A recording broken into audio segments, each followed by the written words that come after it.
Fala, meu povo! Está começando um novo projeto. Esse é o episódio piloto do Autismo em Primeira Pessoa.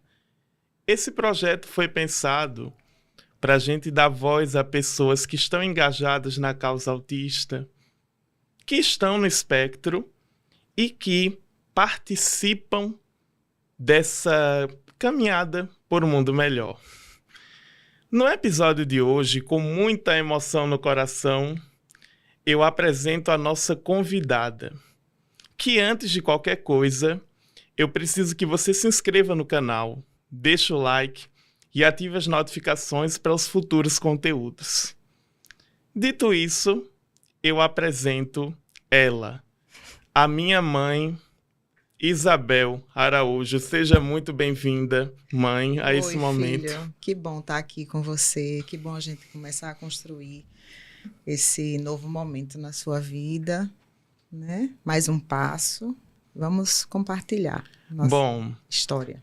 Primeiramente eu quero te perguntar, quem é a Isabel Araújo, pessoa, e quem é a Isabel mãe atípica? Eu acho que a gente precisa fazer uma análise dessas duas pessoas em uma só que está aqui hoje. É exatamente como você falou, as duas pessoas em uma só. Eu não consigo mais separar a Isabel Araújo da Isabel mãe atípica. Porque desde o momento que eu me entendi como mãe atípica, tudo mudou. Tudo na minha vida mudou. Minha maneira de ver o mundo, o que eu desejo de melhor para todas as pessoas. Eu acho que a sensibilidade ficou bem diferente, né? Primeiro é um susto, depois, claro que cada pessoa tem um sentimento, mas para mim foi um susto, depois um sofrimento, né? Não por mim, mas pelo que eu sabia que estava por vir para você. E naquele momento não me senti preparada para encarar. Mas aí, depois de um pouquinho de choro, eu disse assim, bom, se veio para mim, eu vou saber o que fazer. Então, a gente fazendo uma análise cronológica da nossa caminhada, da nossa trajetória, eu queria que você, acima de tudo, dissesse o que é ser mãe para você. Eu acho que é uma pergunta muito profunda, uma pergunta que abre um universo de coisas. Mas se você pudesse resumir um pouco para quem está nos assistindo, o que é ser mãe? Eu acho que ser mãe é viver o amor, é concretizar o amor, né? Tem muitas mães que dizem assim, é o meu coração batendo fora do peito, né? E eu acho que mãe é isso, é amor. É amar todos os dias, é tentar ser melhor como pessoa para oferecer o melhor para o filho, é compreender, ouvir, respeitar as limitações. É muita coisa, viu? E eu vou te dizer, essa é a palavra-chave que marcou a nossa história e que marca até hoje, né? Porque desde que eu nasci, você sempre deu o seu melhor. Eu acho que a história não começa do diagnóstico aos 6 anos. Não, que a gente vai chegar ainda lá. A trajetória começou no dia 6 de fevereiro de 2000. Isso. E se a gente para pensar, quando chega um filho no mundo, a vida muda. Muda. Né? E você sabe que não é só a vida cotidiana, é tudo, é o sentimento, são os focos, né? E assim... Os medos que você tinha ou que não tinha antes, que mudam, né? Exato. Eu, por exemplo, comecei a ter muito medo de morrer, né? Porque deixar o meu filho, né? Tem aquela história assim. E os seus objetivos ficam diferentes, as suas atitudes ficam diferentes, né? A sua forma de amar e ver o mundo fica diferente.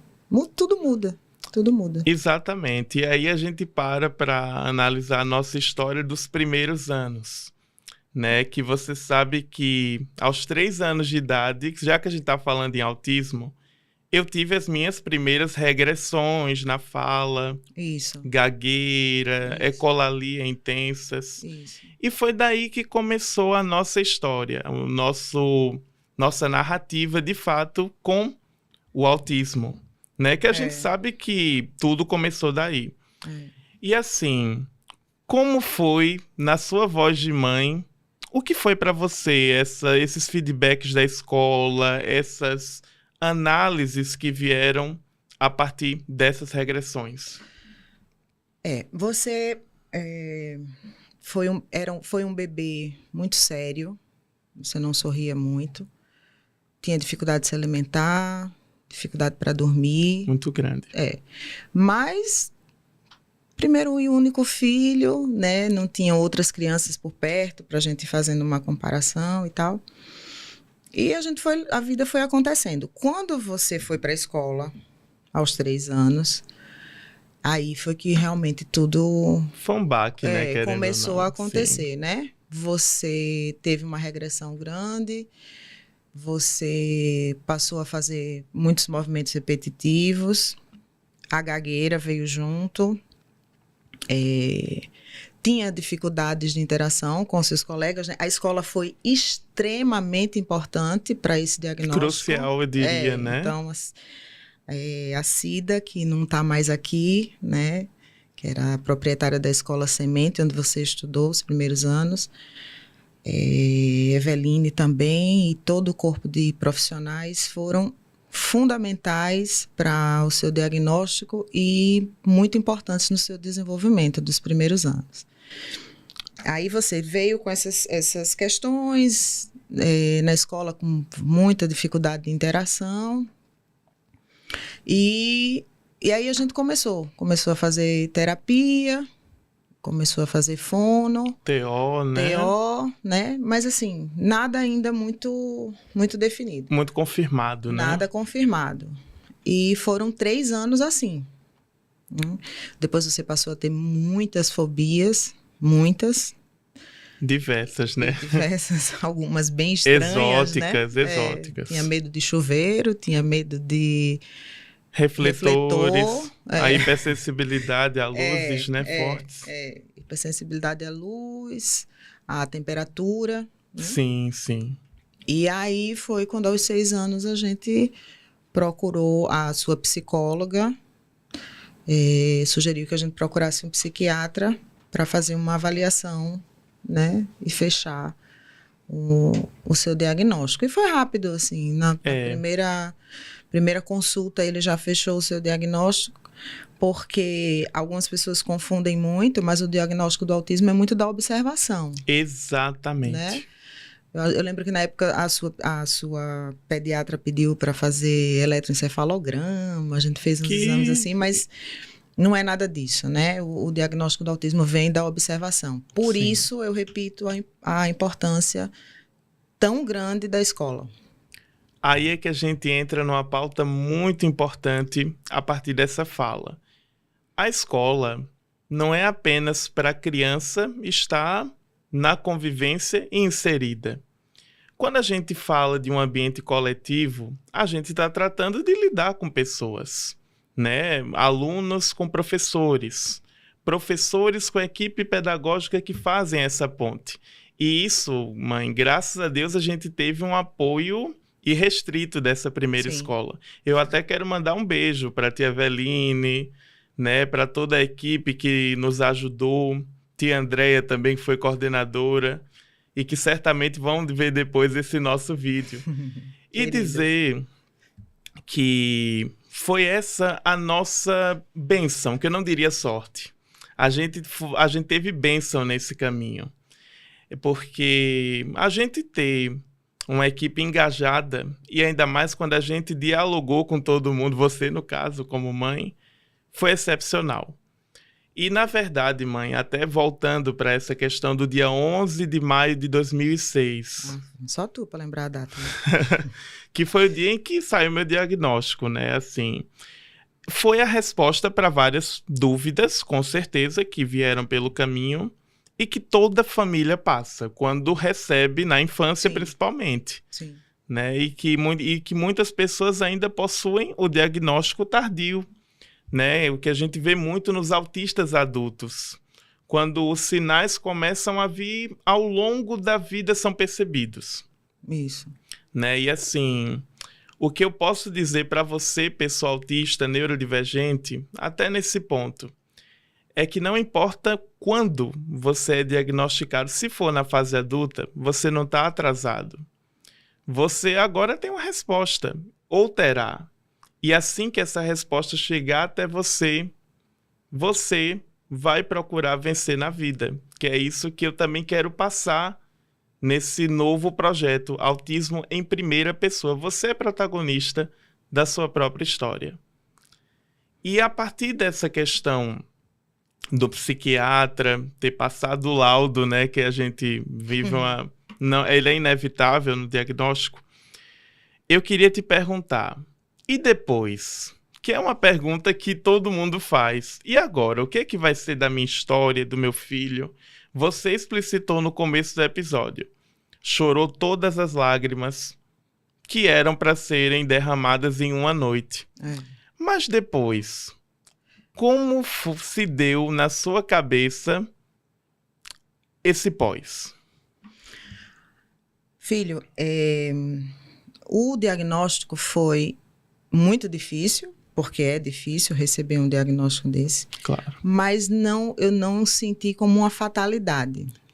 Porque eu já vinha lidando com as suas dificuldades, com algumas questões suas há um tempo. Uhum. E administrando. E o diagnóstico, de certa forma, também me deu alívio. Foi uma libertação, Foi uma claro. libertação. Porque eu passei realmente a saber com o que eu estava lidando. Se bem que eu procurei nunca lhe rotular. Né? Exatamente, é a então, chave do episódio, é essa. Continuou sendo o meu filho, continuou sendo o meu Lucas, que tinha as suas dificuldades, e eram as suas dificuldades que a gente ia trabalhar. Que, na verdade, não é o Lucas autista, é o Lucas seu filho. Meu filho. E o Lucas ser humano. Meu filho. Porque, é autista, tá? Mas é um indivíduo, né? Exatamente. Ele tem... Nenhum é igual ao outro, e não vai ser. E que bom que não são, né? Porque a gente tem que respeitar, investir nas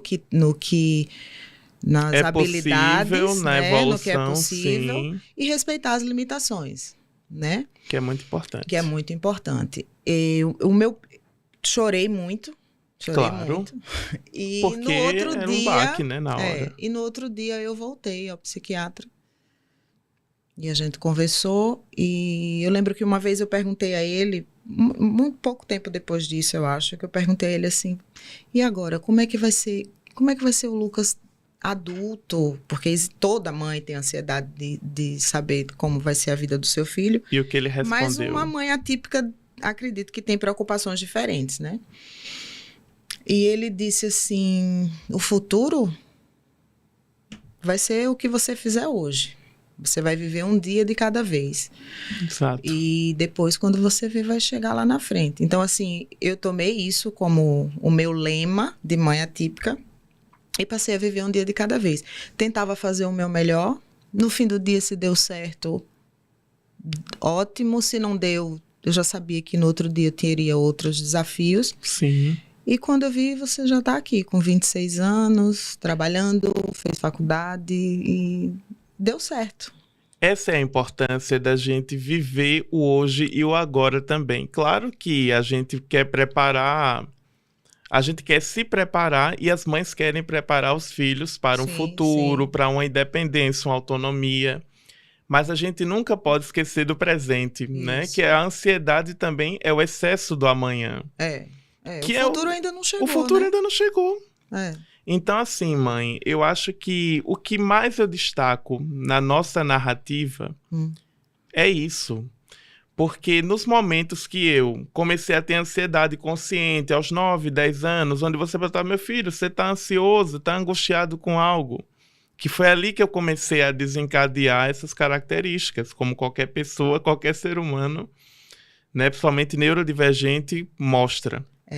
Tem essa particularidade na sua história, né? Que a gente não contou para você que você tinha um diagnóstico. Foi ali que eu comecei, de certa forma, a encaixar as peças no quebra-cabeça, né, na minha mente.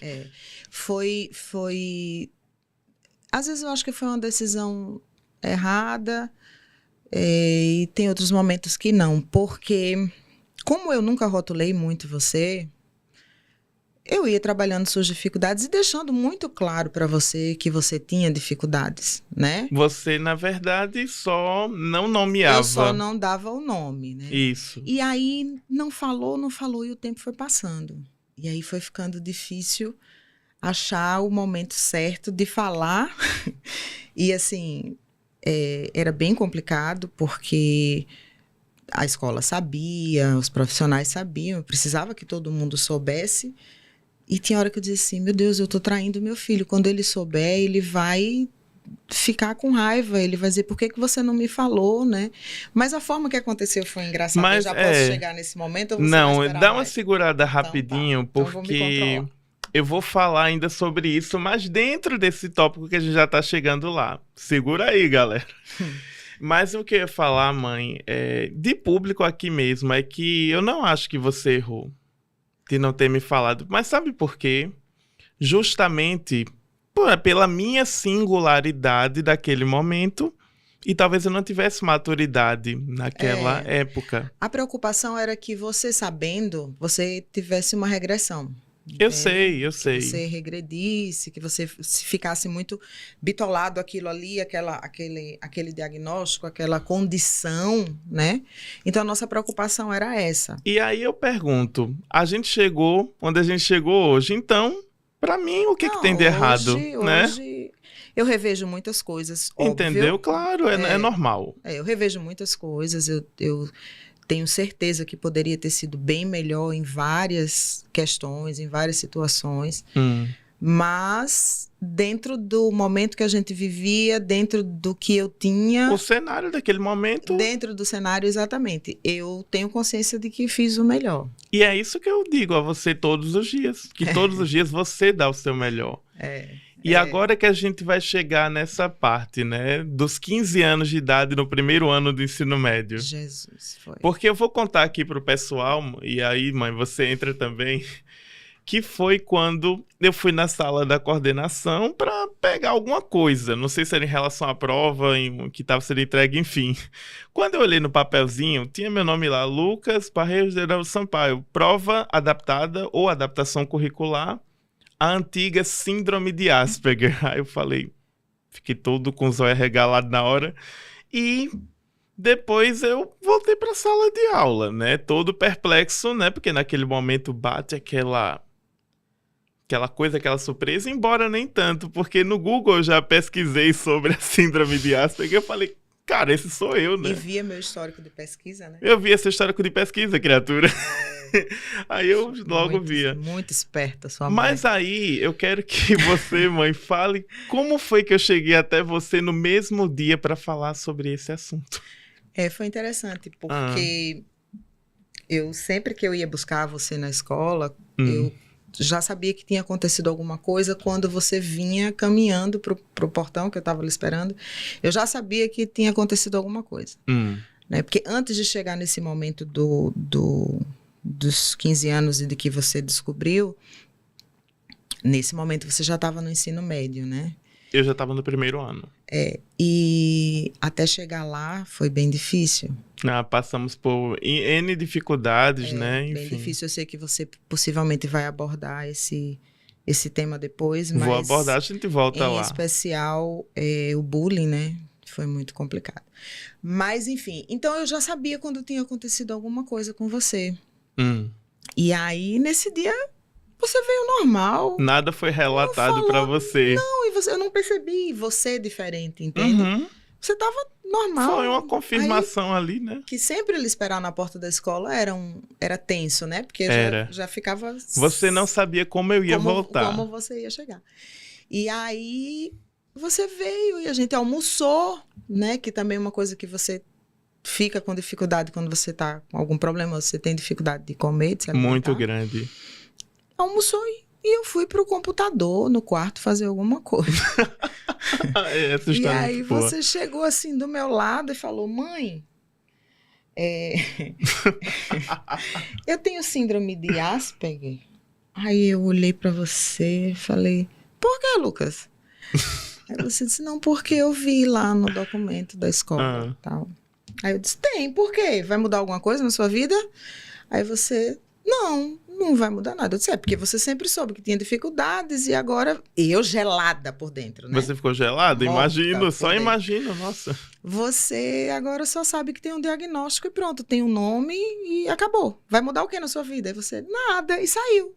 E Aí daqui quando a eu voltei pouco depois... você voltou e falou, sabia que é a síndrome dos gênios? Aí eu lhe xinguei, óbvio, e mandei você estudar, né? Não vou poder dizer aqui exatamente como eu falei com você. Claro. Eu disse, não vai estudar, não, vai. E você foi, e a vida continuou do mesmo jeito. Continuou da mesma forma, nada mudou, né? Eu não regredi. Não, continuou do mesmo jeito, né? Porque eu sempre dizia para você que as suas dificuldades eram para ser encaradas, não é nem superadas, é encaradas. Perfeito, né? Porque tem coisas que a gente vai carregar a vida inteira. Isso, e saber lidar é a chave. E que você tinha que se adaptar ao mundo, porque o mundo não vai mudar para que você esteja nele. Então você tem que se adaptar para viver. Isso. Né? Eu sei que é difícil, fica uma carga pesada, né? Mas é a realidade. Então, né? A gente tem acesso às pessoas que a gente tem acesso, os profissionais que a gente tem acesso, a gente consegue, a gente sensibiliza. Mas a inclusão é muito complexa. E é aí que a gente vai entrar no ponto do bullying, né? Que você mesma mencionou. O bullying, ele é basicamente inevitável na vida de um aluno considerado excêntrico ou fora da curva na sala de aula. Fora do padrão, o esquisito, né? Dentre outros apelidos que já me colocaram, né? Você sabe. Mas o que a gente vai tratar aqui é que nós fomos muito resilientes nessa época também. Porque mesmo diante das dificuldades, você como mãe teve a sua postura de procurar entender as situações, de como acontecia, para aí a gente partir para a resolução. Mas nesse meio tempo, que a gente não precisa adentrar em muitas questões, mas houve uma parte muito positiva, os amigos. Muito. Eu cultivei muitas amizades durante a minha fase escolar também.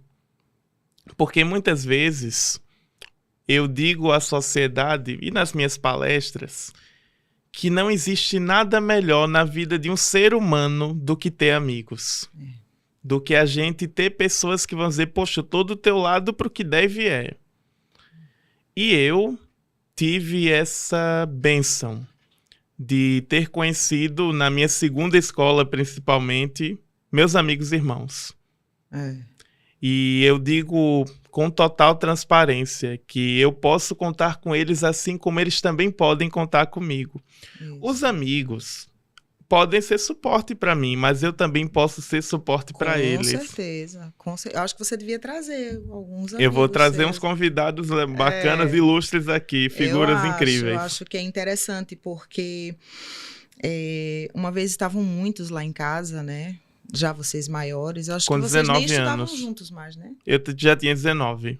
Estavam muitos de vocês lá, e aí eu fui no quarto e falei para eles assim, não como um agradecimento, mas um reconhecimento, né? Um reconhecimento. Eu disse a eles o quanto eles eram importantes, foram e são importantes para a gente, né, na sua formação, porque não é fácil para eles também, né?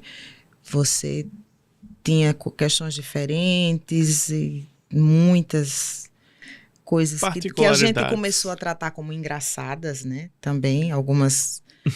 Eu vou falar esquisitice porque eu tô falando sobre você, não, né? Óbvio, estamos aqui para isso. Suas esquisitices, suas coisas, e os meninos nunca desistiram de você. Jamais. Né? Esses seus amigos que você vai trazer aqui depois, eles nunca desistiram de você. Nunca. Então, eles foram muito importantes. Muito. Eu diria que sem eles a minha história não seria a mesma. Não seria. E principalmente porque eles foram a melhor coisa do pior momento. Entendeu? Né? Pois é. Porque foi o momento mais difícil da sua fase escolar. Você viveu nesse intervalo de tempo. Se não dos mais da minha vida até hoje. Nessa instituição. E foi onde você fez seus amigos que são seus amigos irmãos, estão aí até hoje. Incondicionalmente cada um seguindo presentes. sua vida, mas vocês sempre presentes, né? Uns nas... É muito bom isso. Claro, e vamos fazer essa listinha de convidados para trazer aqui, porque eu acho. eles são imprescindíveis para estarem aqui nesse local de fala também. E assim, mãe, bora falar também sobre evolução profissional, porque a gente também está aqui para falar de uma história que a gente construiu e que hoje me levou para a música, para as palestras, para o próprio ativismo pela causa autista. E eu queria te perguntar, como é para você ter... Ou melhor dizendo, eu vou reformular a pergunta. O que é para você essa evolução? Primeiro é o resultado de um dia de cada vez, né? Sempre, Isso. Sempre. Mas quando eu entendi que o mais importante do que tratar das suas dificuldades era investir nas suas habilidades, a coisa fluiu muito. Por quê? Você sempre teve muito interesse e dom e talento pela música, e eu acho que a música, ela lhe salvou também, né? Porque ela era uma forma de inclusão para você, né? Você era uma criança estranha, era agitado, nas apresentações musicais, nas apresentações de escola normais, você sempre estava destoando, de costas ou batendo com alguma coisa no chão e tal. E quando a música chegou, e óbvio também com muito espaço que a escola deu, aí aquele cara estranho, ele se apresentava no palco muito bem, né? Ia lá, cantava e todo mundo interagia e aplaudia.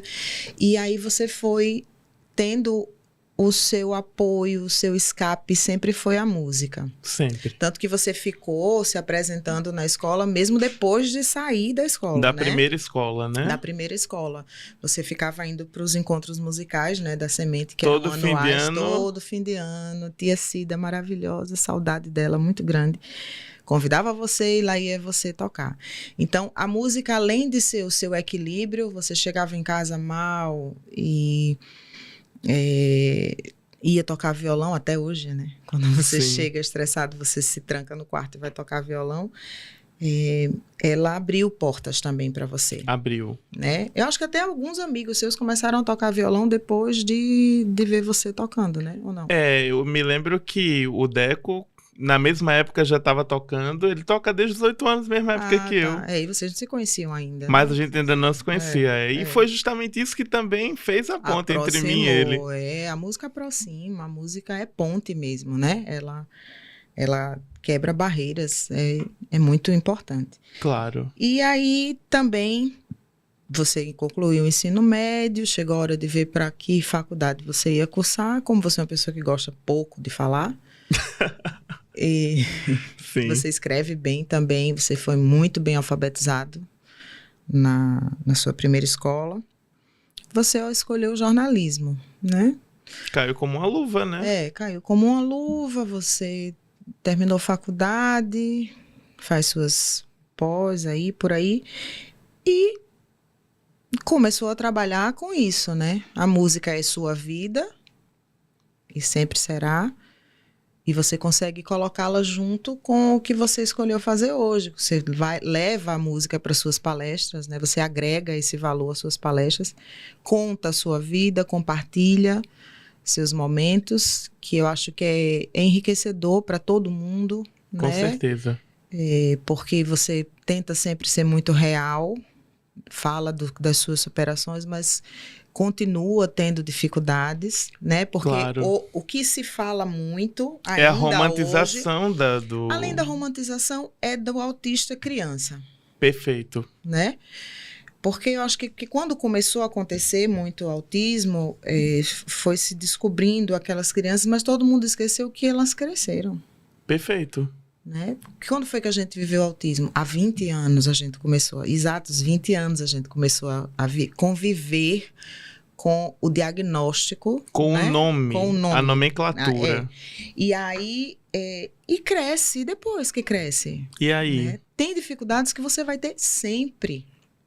Para sempre. Você tenta, você se trabalha, você se supera todos os dias, mas tem dificuldades que são suas, são características suas. Isso. Né? Então, continua sendo desafiador, porque sempre vai ser. Porque eu, Sempre. infelizmente, falo muito, a gente conversa muito sobre isso. Eu acho que a inclusão é muito uma utopia, porque ela é muito difícil, ela depende de todo mundo. Ela De um é individual. engajamento, exatamente. Ela é individual. Então, por mais que a instituição estabeleça regras de inclusão, tem que ser assim, papapá. Se todo mundo não compra aquilo, não funciona. Não funciona. E assim, as pessoas acham que ou fazem por obrigação, porque a lei manda, ou simplesmente dizem, inclusão é para quem quer fazer. E não é assim. Ela é um dever social, que é um direito de todos. Então, assim, até a gente pegando esse gancho, a gente começa a pensar. Existem histórias como a nossa, que são muito reais, né? Que dão esse exemplo. Mas aí, mãe, a gente também parte para esse conceito que você falou. Nem tudo são flores, né? A gente não pode dizer que uma história de determinação que a gente teve vai ser uma vida perfeita. E, filho, a gente tem uma história de determinação. A gente hoje está aqui contando a gente está num caso que a gente pode dizer que deu certo. Um case de sucesso. De sucesso. Mas ele Olha ainda não acabou. Passou. Mas ele ainda não acabou. E o que a gente ainda passa também. E continua sendo difícil e vai ser sempre. Uhum. Mesmo que a gente não veja em você, mas a gente vê em outras pessoas, a gente sente do mesmo jeito. Então, mas é importante contar o tanto que você conseguiu, né? Claro. Por exemplo, você para andar de bicicleta. Com quantos anos você começou a andar de bicicleta? Eu tinha 7 anos. Sem rodinha. Não conseguia aprender e tal. E, meu Deus, e agora? E agora? Aí a gente tava lá na casa de praia do seu tio. Eu falei, seu Francisco, corre aqui que tira o freio dessa bicicleta. Eu falei, mas Bel, tira o freio dessa bicicleta, Francisco, porque esse menino só tá puxando o freio da bicicleta e não vai aprender. Mas ele vai cair. Eu disse, quem aprende a andar de bicicleta sem cair? Pois é. E aí ele tirou o freio da bicicleta e você conseguiu andar, caiu, óbvio, mas você aprendeu a andar de bicicleta. Várias vezes. Né? Então a gente também tem que ver os freios que a gente vai colocando na vida do autista. Isso. Né? As limitações que a gente vai evidenciando muito, né? Isso. E impedindo que ele vá, né? Porque ele pode ir. Isso. É difícil, é sofrido, né? Eu chorei muitas vezes. Claro. Muitas vezes. Tem coisa que é difícil a gente... É difícil ver o que faziam com você. E eu tinha que lhe ensinar a reagir àquilo, né? Isso. Apesar de que você às vezes me trazia situações, eu dizia, Lucas, foi uma ação ou uma reação. Daquilo que eu falei. Né? Do que você tá de cabeça para baixo no meio da aula e você não quer que o cara diga nada, tem hora que não dá. Existem reações, sim, então, claro. Mas deu certo. Aí é que tá, né? Diante dessa história que a gente contou, mãe, eu acredito o seguinte, que não só se baseia em determinação e coragem, se baseia também no amor, no acolhimento e também, obviamente, na razão em várias situações. Porque a gente precisa dosar essas coisas, né? Sim. Tem a hora de amar, de acolher e tem a hora de ensinar. Isso. E você conseguiu equilibrar isso de uma forma muito, assim, eficaz na nossa história. E eu digo, mãe, o seguinte, né? Olhando nos seus olhos, que você foi a primeira pessoa que eu consegui fazer isso, olhar nos olhos e conversar. Verdade, filho. Verdade. Porque para mim era difícil fazer contato visual com as pessoas, que inclusive fez parte também da minha regressão aos 3 anos. É, verdade. E não tem coisa melhor do que a gente gravar um episódio assim e agradecer publicamente a mãe por ela estar sendo minha mãe, né, nessa caminhada, por você existir. Eu acho que é o contrário. Eu que agradeço por você ter me escolhido como mãe. Eu acho que lá atrás tem uma escolha assim. Eu aprendo muito com você. Eu evolui muito como pessoa, como ser humano. Você mudou minha vida. E eu sou muito grata a tudo que a gente tem, muitas dificuldades, briga, né? Claro. A gente discorda de muitas coisas. Acontece. Mas sempre também nunca sozinha, né? Nunca. Que uma mãe atípica sozinha ela não consegue. A gente conta com o apoio de muitos profissionais. E de pessoas na nossa vida. Né? Pessoas na nossa vida. Minha mãe, sua avó foi uma pessoa muito importante, porque ela sempre foi o lado manso da história, né? Da emoção, Da né? emoção. Às vezes eu era muito dura com você e ela dizia, minha filha, mas para que eu fosse dura com você, eu precisei que ela fosse o seu colo, né? Que você nunca deixou de ter. E a gente continua. Tem muita história pela frente, tem muita coisa ainda pela frente. Ainda vou ver muitas coisas boas, ainda vou lhe aplaudir muito. Sempre lembrando de que tudo que a gente viveu, né? O que é nosso é nosso. A gente está falando aqui no que é nosso, né? Claro. Não é um manual, não é uma cartilha. É a nossa história, como funcionou pra gente. Eu acho que a gente continuaria falando aqui. Eu já vim preocupada que não vou conseguir falar, mas eu acho que eu falava aqui mais umas 2 horas facilmente. Porque é gostoso falar sobre isso, né? Com certeza. E assim, mãe, antes de mais nada, não podia ter outra convidada para esse episódio piloto. E assim, dizer que uma história inspiradora, ela começa em cada detalhe que a gente costura na nossa história. Não adianta pular etapas. Não adianta achar que a vida vai ser 100% emoção, 100% razão. Como eu falei, tudo existe um equilíbrio. E não tem equilíbrio maior do que construir uma narrativa que foi natural. Porque não adianta a gente estar aqui dizendo ser autista é romantizar ou ser autista é o fim do mundo. Isso. Para mim não é isso. Eu até vou dizer aqui, ser autista é fazer a diferença hoje no mundo que a gente vive. Ser diferente é fazer a diferença. Eu adotei esse slogan em 2013. Foi. E ainda tem outro, né, que eu falei depois que estava voltando da escola de um dia difícil. É melhor a gente ser diferente do que a sociedade ser indiferente. Então, eu queria dizer para vocês, como um recado final, que foque na sua história. Construa como se fosse uma casa. Cada tijolo, uma recompensa. Celebre. E cada desafio, enfrente. Porque se a gente não tem um enfrentamento, como é que a gente vai conseguir evoluir? E mãe, olhando para sua câmera, eu quero que você deixe uma mensagem final para quem vai nos assistir, porque é necessário. Eu sei que você não é muito fã disso, mas vá lá. Tá. A minha mensagem como mãe atípica, para mães atípicas e para todas as mães que estão assistindo a gente agora, é viver um dia de cada vez. É dar o seu melhor, é amar o quanto você pode amar naquele dia e ter certeza que o futuro, quando chegar, ele dependeu de cada dia que você viveu um por um. Então, foi um conselho que eu recebi de um grande amigo nosso e é o que eu levo para mim sempre. Um dia de cada vez, amando todos os dias, que quando chegar lá na frente vai dizer, eita, deu certo. E agora que estamos encerrando, se você ficou até o final, ative as notificações, deixa o like e não se esquece, os próximos episódios vão surpreender, hein? Então, vamos lá e até a próxima.